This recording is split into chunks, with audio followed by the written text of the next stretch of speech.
It's election day here in the U.S., and the entire country is freaking the out. Panic and fear has gripped everyone for the last several months, and today is no doubt going to be the start of, well, probably an agonizing waiting game. And all I can think is, this too shall pass. See, in my lifetime, because I'm old, people have survived an energy and gas crisis where you could only get gas on odd or even days depending on the numbers on your license plate, and you had to wait in line for hours. And then we survived the cocaine-infused neon clothing 1980s. Then we survived the dot-com crash that happened in 2000. Then we survived 9/11. And more recently, a global pandemic. Yet, this 2024 election seems to be freaking people out more than anything I can ever remember, especially when it comes to housing. And you know, in those other crises, I didn't mention that interest rates were at 18.63% in 1981 and that home sales dropped that year by over 1 million homes. So if you're freaking out over this election and how it's going to affect the housing market, let me bring some facts and data to help calm your stressy vibes. Homies, this too shall pass. And the historical facts on how elections really affect the housing market, it's going to bring you some peace for your mental sitch. Hey JT, let's try some different music. Play something calm for everybody.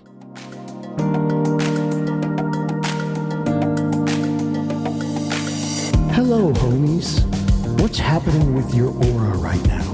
Let's release all that negative and fearful energy. Let it flow out from you into the universe. Feel the positive light surrounding you, protecting you from the current shit show that is our world right now. Homies, I get it. Election fear is real, and right now the news is giving end of the world vibes. I've been hearing about this since last year, before we even got into 2024. Starting last year, 71% of first-time homebuyers put their plans on hold.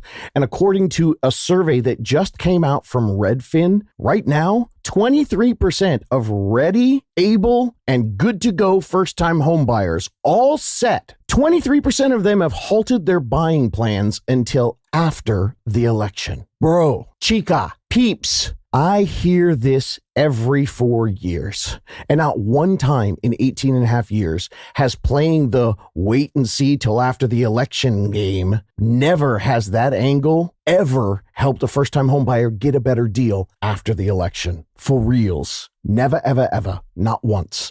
I truly wish that something magical happened after an election and housing affordability changed with a new administration the minute they get into office, but it's just never the case. Now, here's the facts. Every single time before an election, people trip out and the housing market slows down. But keep in mind, this happens every autumn anyway. Home sales slow down after the summer, typically about 9.8%. It's a seasonal trend, and that data comes from BTIG Investment Banking. Well, they also took a look at the same data in the election years, and those fall dips, that increased to 15% every 4 years. And then the data continues. After the elections, every 4 years, when the entire country unclenches their butt cheeks and looks around to see that, hey, nothing drastic has changed, people then start to refocus on the actual factual data that affects the housing. And since 1980, after the election, home sales have rebounded 82% of the time. Existing home sales have actually gone up 9 out of 11 of the last presidential elections, all the way back to 80. So that means we had Reagan, Bush 1, Clinton, Bush 2, Obama, Trump, and Biden. And there were only 2 times where it went down, all the way back in 1980 with Reagan and in 1988 with Bush 1. That's because once the election dust settles, buyers and sellers the next year, they feel like they have a sense of what's ahead of them, and they generally feel more confident moving forward making their decisions. And that leads to a boost in home sales. See, what happens is when people stop stressing out, eventually they realize the macroeconomic factors, well, they don't instantly change after the inauguration. And so people start to normalize their decision-making process, focusing back on the things that matter, like prices, interest rates, and supply and demand. And today's election day 2024. So I don't know, it might take a couple months for them to sort all this out, but this too shall pass. And soon, the only thing that should be affecting your home buying planning is, say it with me now, everybody, low inventory.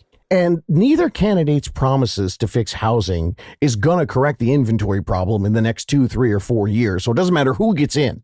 The smartest way to plan is to just analyze all the data. And yeah, this election freak out, this too shall pass. If you're looking at the current economic reports, the Fed's strategy to reduce the bank rate, and the forecasted housing rush expected for 2025, the other thing that this too shall pass is your window of opportunity.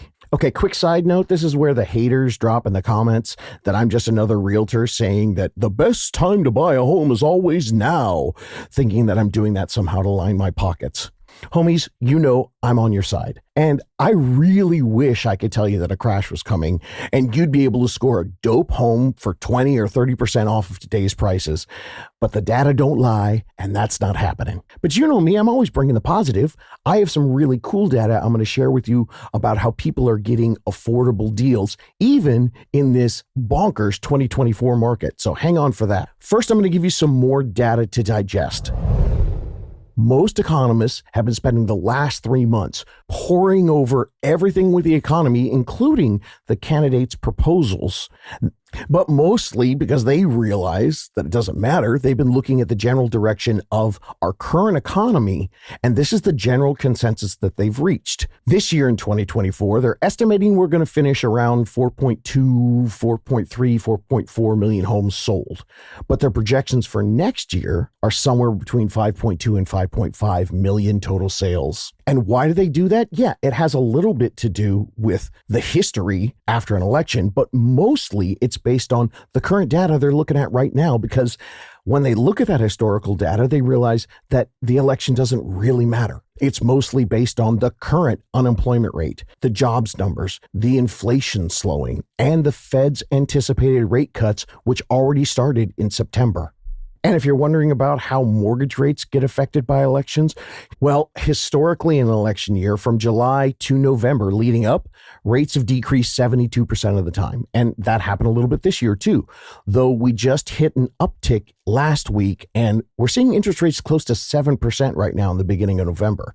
2024 has been crazy volatile, but everyone agrees, all the economic experts, that the Fed is going to continue to cut the bank rate, which probably means that mortgage rates are going to be dropping in 2025. As for home prices, historically after an election, 88% of the time, home prices go up the next year. And the economists are forecasting that this year, 2025, after the election, they're looking at an increase of an average of 2.5%. Couple people below that, couple people above that. But if you take everyone all together, they're looking at 2.5% appreciation from the leading economic prognosticators. So this puts you, the first-time homebuyer, in what can feel like an illogical, strange position. I mean, first of all, you're listening to some cringy old dude giving all this information to you away for free on a podcast. And then secondly, you can cut the tension in the air with a knife. Everyone's freaking out and screaming about the economy, especially today on election day. And then the third thing is, you probably don't know who to trust, and you're just praying that the simple answer is going to fall from the sky, or prices are going to crash, or rates are going to drop, and you just get the bailout and you go, there it is, that's my green light. Well, homies, here's the facts. Whatever happens today, this too shall pass. Not only does the historical data reveal what we should be expecting in 2025, but also the current economic data indicates that when the dust settles, a buttload of people are going to want to move in 2025. So the waiting game that a lot of people are doing is only putting those people behind in their planning. I mentioned I had some positive stuff for you. So let me give you the data where first-time home buyers have found a way to make things affordable, even in this tornado of fear and uncertainty that is 2024. There was an article I just read published on Halloween this year. It has the latest figures that show that nearly half of 2024 homebuyers secured mortgage rates below 5%. Yes, this is a real study. It came from Zillow. And you know how I feel about Zillow. They absolutely suck at recommending realtors and lenders, but they're really, really good at gathering data. They said that even though current mortgage rates are in the vicinity of 7%, 45% of homebuyers this year secured a mortgage with a rate below 5%. How the hell can they do that? Well, there's been a couple examples on the podcast, but let me tell you how they broke it down. 35% of those people, those recent buyers, were able to get a rate below 5% because either the seller or the home builder provided them with special financing. 26% of them actually made a mortgage rate buy down contingent on their offer for the seller's home. And another 25% of them actually refinanced into a rate below 5% using a rate buy down after they purchased the home. And 23%, well, they borrowed from a friend or family member to buy down their interest rate. But you know who didn't know that this was possible? Everyone who got freaked out about today's election and decided to wait till afterwards before talking to a professional or making any plans or doing any real research. And I got to tell you, gang, this is what's so frustrating about this fear mongering that's going on out there. I'm so sad about this. I know tons of first-time home buyers that research for months, sometimes even years, on different aspects of their mortgage rate or the home buying strategies. But when they hear one person or one story tell them that they should wait till after the election, I get it because they trust the general logic of that theory. But what bums me out is they do all that research on the other stuff. And I can tell you with a 5-minute Google search, they would have found all the data that I just gave you that disproves the waiting till after the election theory. Now, straight up, I really don't care when you buy a home. But since I'm in your ear holes right now, I assume that you'd like some expertise. Well, it's all right there in the podcast library with plenty of information in 2024 predictions, tips on how to beat the high interest rates and still get something that's affordable, and an entire episode on the affordability challenge. I'm not recommending that you run out and buy your first home ASAP so that I can make a profit or I get more subscribers or listeners or that I look cool. The deal with the podcast is I simply gather all the facts and data and I attempt to tell anyone who will listen that due to one thing, low inventory, we're going to see a more active market next year. And that'll mean rising prices. And if you've taken the time to do all the math, you understand that the low rates, and if you take the time to do the math, you'll understand that the low rates, it actually won't even change the affordability for you. Here's some simple math. A $400,000 home with 20% down at 7% is a PITI, principal, interest, taxes, and insurance, of $2,500.